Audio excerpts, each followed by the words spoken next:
What is going on, everyone? And in this video I'll be giving you my UFC 263 main and co-main event prediction. I'll talk about any other fights that I feel like talking about, but first, like always, we have to go ahead and talk about the previous event. And we had Rozenstruik taking on Augusto Sakai. Kind of a null in the beginning, kind of a lull, kind of just no one was really doing anything.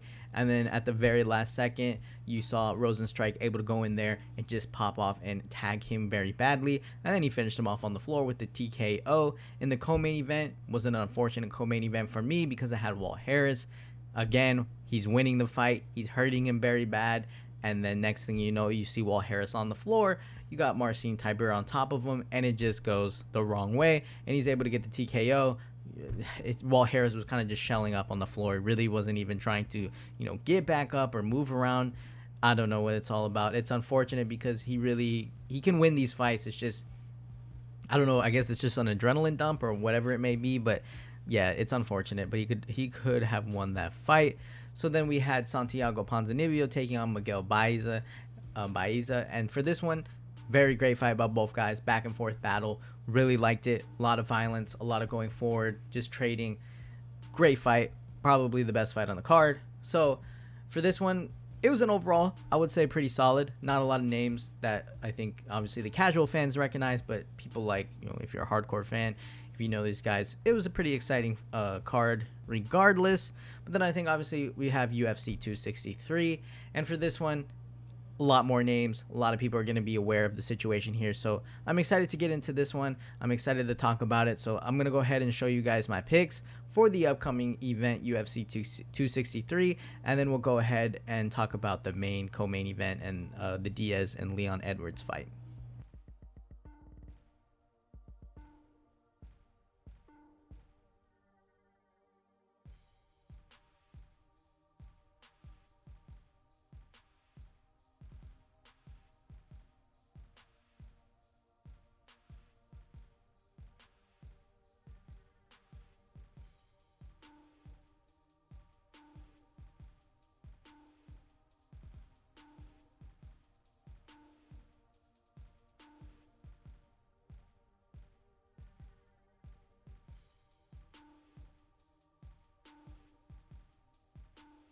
So the first fight I'm just going to go ahead and talk about just a little bit. We have Demian Maia taking on Belal Muhammad. And for this fight, Demian Maia, we kind of know what we're getting from him. We know he's going to just latch onto you in that first round, or at least try to. And then from that moment forward, he kind of likes grappling. Does he have the best striking in the world? I mean, it's not bad, but it's also not great.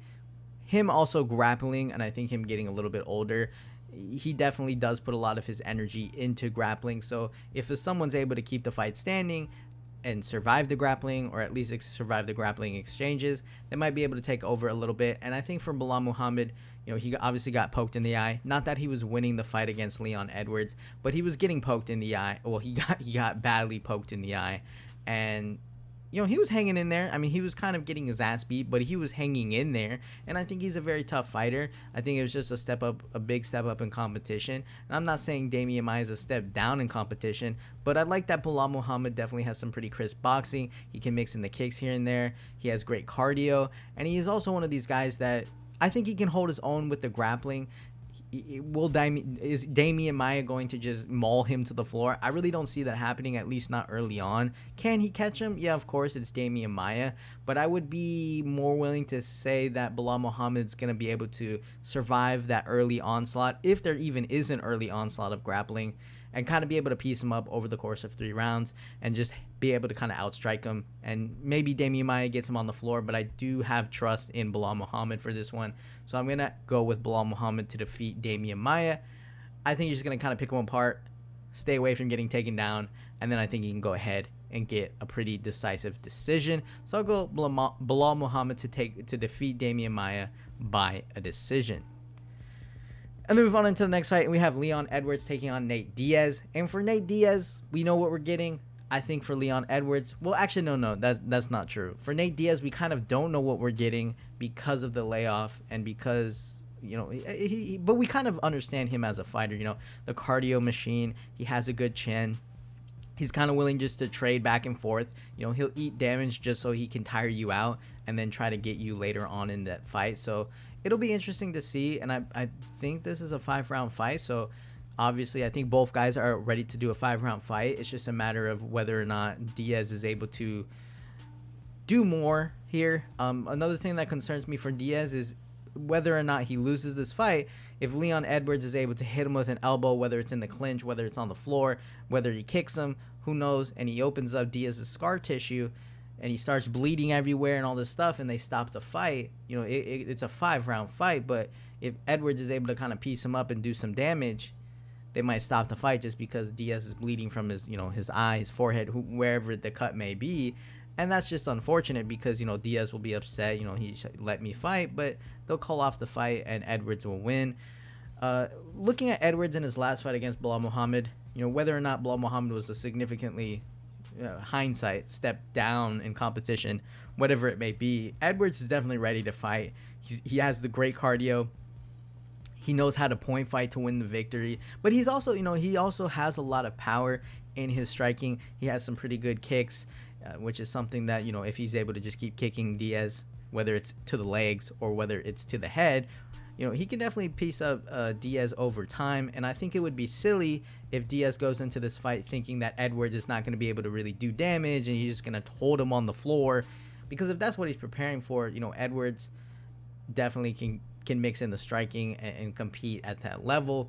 The one thing I would have to say for Diaz, though, is he's got to find a way to get him in there with the boxing and kind of just get it into one of those fights where he kind of pieces him up over a course of the time. He's got to do some damage on Edwards, because I think if Edwards isn't getting kind of beat up by Diaz early on, I just don't think it's going to go well for Diaz. I think Diaz definitely has to do something early rather than late, because I'm really not worried about Edwards later on in the fight, like gassing out horribly or looking pretty sloppy. So I think Edwards is going to be ready for this fight. I think he can definitely get the takedown here. He's not going to just lay on Diaz and his guard or anything like that when Diaz is just rolling around on the floor saying, like, come into my guard. I don't think we're going to see Edwards jump in on him like that.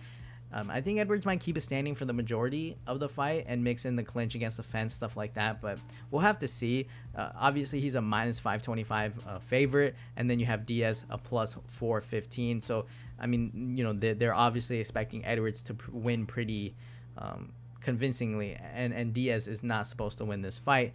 But again, it's Nate Diaz. You never know what you're going to get with him. He might hurt Edwards early. He might do something. But I would say, at least on paper, at least looking at Edwards in his last fight, I think he's going to be able to hang here. It might be a boring fight. If he chooses to go the grappling route, it could go that way, but we'll see. I would like for Edwards to defeat Nate Diaz pretty dominantly, because I think if he kind of just sits on him for 5 rounds and everyone falls asleep, he's going to have some hard time, gaining any fans through this. And I mean, I'm sure he'll get a title shot, but it won't be like, I don't want to say no one will care, but I think the majority of people will be kind of sad if he doesn't finish this fight pretty dominantly. So we'll see. Nate Diaz, I mean, obviously if you're betting, you're going to just throw it on Nate Diaz because he's literally a plus 415 underdog. And at that point, why not just take a shot on one of the GOATs? So we move. So I'll take Leon Edwards. I'll take him to finish him. I'll take him to finish him like. I'll take Leon Edwards to defeat Nate Diaz by KO TKO in round number 4. And then we move on into the co-main event of the evening. We have Deiveson Figueiredo taking on Brandon Moreno, and I believe this is for the flyweight championship. And you have Deiveson Figueiredo, obviously the champion. Last time around they had a draw. When you look at that fight, I think you can see Brandon Moreno creating some chaos in there. But Figueiredo, he has the power, he has the cardio, he definitely has a lot of volume. He can take you, he can do some submissions, he can take you down, he can grapple with you. And Moreno's crazy too, so he can be a fast starter. He definitely landed some shots on Figueiredo, but for me, Figueiredo, he's the champion for a reason. He looks pretty dominant, and I think he can definitely get the victory here again. Whether or not it goes to a decision or whether or not he gets the finish, I kind of feel like he can get a finish on this one. Brandon Moreno, though, he's a crazy guy. He can go in there. He could pull off something crazy. We don't know. I mean, he's definitely a great fighter, but I like the champ in this fight. I think he's, you saw him on the UFC Embedded. He looks mad. He's saying like he disrespected me. He's like, I don't like this guy. So he's gonna go in there and try to hurt Brandon Moreno. So we'll have to see what happens. But I do think that Figueiredo is definitely gonna go out there, do what he needs to do to get the victory. And I think he's a pretty decent champion, especially because he's one of these guys who. He's one of those guys where he's like overall a great fighter. He's not just good with his Brazilian jiu-jitsu, with his ground game. He's definitely one of these guys who can go out there, pull off a submission, pull off a TKO, land some big power shots. He can kind of do it all. So I'm excited to see what happens here, but I'm gonna have to go with Deiveson Figueiredo. I think Brandon Moreno is definitely a great fighter, so a plus 205, it could be a great bet for you, man, if you feel like Brandon Moreno is gonna win this one, because he can create chaos, but I believe Figueiredo is going to be able to handle the chaos, and he might. I'll probably take him to defeat Brandon Moreno by KO TKO in round number 3. So I think he gets the finish this time. And then move on into the main event of the evening, and we have Israel Adesanya taking on Marvin Vettori for the middleweight championship of the world. And you have Israel of the UFC. So you have Israel Adesanya. These guys have fought before.